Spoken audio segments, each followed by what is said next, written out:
اہدنا الصراط المستقیم، اے اللہ ہمیں صراط مستقیم پر رہنمائی فرما، ہمیں ہدایت کے راستے پر چلا۔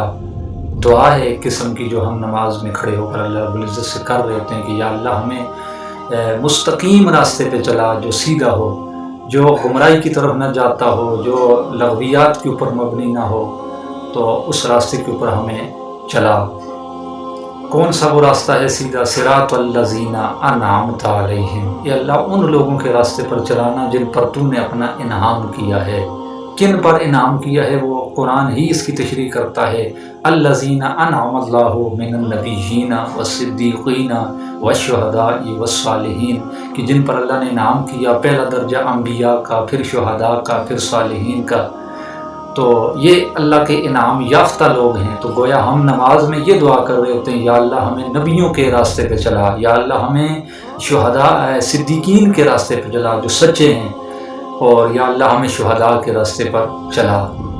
تو صراط الذین انعمت علیہم، یہ اس کی تفصیل ہے کہ یا اللہ ہمیں ان لوگوں کے راستے پر چلا۔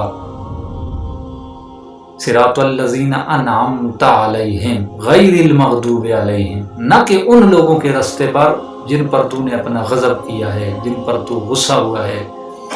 اور جن پر اللہ غصہ ہوا ہے اس کی تفسیر میں متعدد مفسرین کرام نے لکھا ہے کہ یہودی ہیں جن پر اللہ کا غضب ہوا، اللہ نے پھر ان کی شکلیں بگاڑی، ان کو جو ہے وہ بندر اور خنزیر کی صورت میں اللہ نے ان کی شکلیں مسخ کی، ان کے اوپر طرح طرح کے عذاب دلائے ان ہی کی سرکشیوں کی وجہ سے۔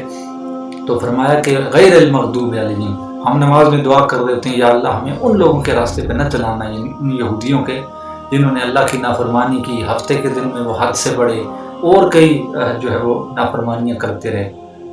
ولدالین، اور نہ ہی گمراہوں کے راستے پر، ولدالین سے مراد نصرانی ہیں، عیسائی۔